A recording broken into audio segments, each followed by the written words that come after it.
Hey guys, this is Aaron from Dad.0, and if you're in the market for a new MacBook in early 2023, this video is for you. Now, there are quite a few options for MacBooks right now, with the 14-inch and 16-inch MacBook Pros, the new MacBook Airs with the M2, the old MacBook Pro with the M2, the old MacBook Air with the M1. You kind of get the picture here. And I think that one of the problems that many YouTubers have is just assuming that everyone is doing, long 4K edits with ProRes files on their laptops, when I know that most of you aren't. So I'm trying to kind of toggle a recommendation for more of the average consumer that wants just a fast computer with a great screen, good battery life, easy to take on the go, and can handle multitasking and has the power to do more if needed. Essentially, trying to get the best bang for your buck. So while I think that this recommendation will be good for most people, I know that there's some people that need a lot more computing power, they need better processors, they need more RAM, they need more storage. I'm not saying that this is for everyone, but this is more for your average user. And as of right now, in the first half of 2023,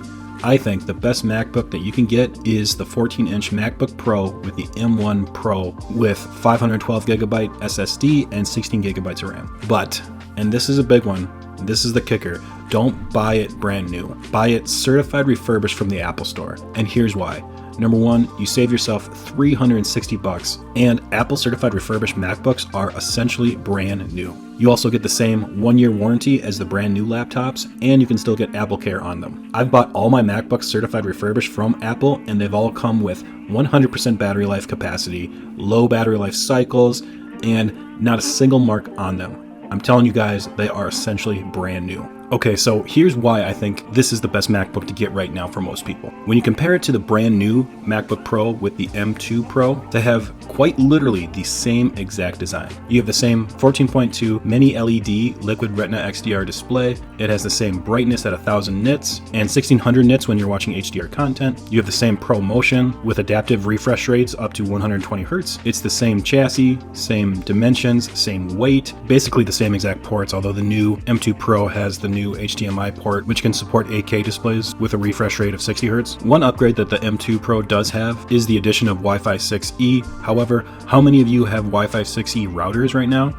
I would guess the majority probably don't still. So essentially the main upgrade here is the M2 Pro chip over the M1 Pro. And you can look across multiple channels that have done tests on these two chips, from everything from Geekbench to video editing tests to photo editing tests and 3D graphic tests and gaming tests. And you'll see that the performance upgrade from the M1 Pro to the M2 Pro is very marginal. Now, I'm not denying that you can save yourself a few seconds if you're editing 4K footage, or you might get some higher frame rates if you're playing intensive games. But again, I think for the average user, you're not going to notice a big difference or a difference at all between these two chips. And certainly not a difference that would make you want to spend $460 more for the M2 Pro. And factor in that most reviewers have said that they get better battery life on the M1 Pro over the M2 Pro doing the same tasks. I personally think that this is a no-brainer. Save yourself $460 and get this certified refurbished M1 Pro. Now, when you compare it to the new M2 MacBook Air, this one got a little bit harder for me because I'm a huge fan of portability. I'm walking around the house a lot with my computer, I take it places, so having a thin and light design is a huge plus for me. And I did like the more color options available on the Air that I kind of wish were available in the MacBook Pros. But when I thought about maximizing your investment into a computer and getting the best bang for your buck, the only model of the MacBook Air that I think is possibly worth getting over this certified refurbished MacBook Pro would be the base model, because you would save yourself nearly $350 and you get a really nice computer that is very capable. However, you do only get those 8 gigs of RAM and 256 gig SSD, which can be very limiting. In my opinion, 8 gigs of RAM in 2023 is the very bare minimum. You're going to run into issues pretty quick if you start doing a lot of multitasking on here. And 256 gigs is not a lot. You're going to be surprised how fast you fill that up, especially when you just look at macOS Ventura is 12 gigs by itself. Plus, it is well known that the SSD on the base model MacBook Airs is much slower than the 512 gig SSD. So when I factor all that in, yes, some people can get by with that base model, but from a longevity standpoint, and if you're looking to invest in a computer for years, I think you might run into a lot of storage issues with that base model. But if you say, okay, I'll bump up the RAM to 16 gigs and or I'll bump up the SSD to 512, well, then you start getting into the same pricing category, if not more, than the certified refurbished MacBook Pro. And with this Pro, you get a bigger screen that's brighter, higher resolution, mini LED, Pro Motion. You get much better speakers on the MacBook Pro. You get more ports on the MacBook Pro. And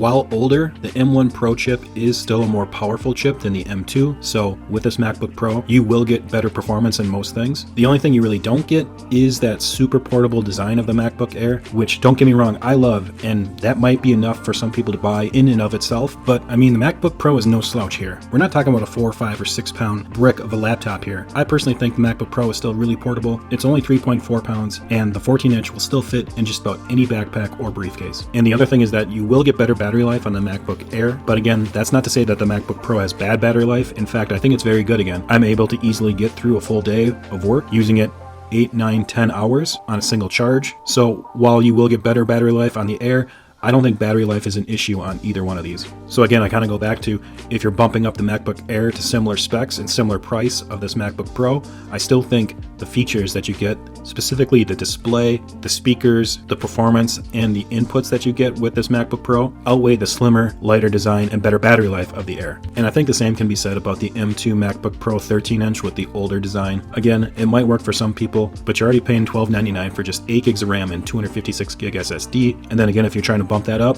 you're in the same pricing category as this one, and you get the newer design with the M1 Pro. So I think, again, this is a no-brainer. And then lastly, the older design MacBook Air with the M1 starting at just $999 is very enticing, and actually was my computer prior to owning this MacBook Pro, and I loved it. I think it's a great computer, and at $999 you're saving yourself a ton of money. But again, there's the storage issues there, where the base model only comes with 8 gigs of RAM, 256 gig SSD. You have that much older design with the thicker bezels. I think for some people it will be all they need, and they're just fine with that. But again, if I'm thinking about investing for something for years, I want that newer design, I want that bigger, better display, I want the better speakers, I want the more ports, I want the more storage, and a better chip. So to kind of wrap this up, I don't think you can go wrong with any of them, and I know you have to buy the right product for your needs, but talking strictly for the best bang for your buck, I think buying this certified refurbished MacBook Pro 14-inch with the M1 Pro is just a fantastic deal right now. And if you're just extremely against buying refurbished, I still think that this computer is one of the best on the market, especially if you find it on sale. I've seen places like Best Buy have it on sale for $15.99 brand new, and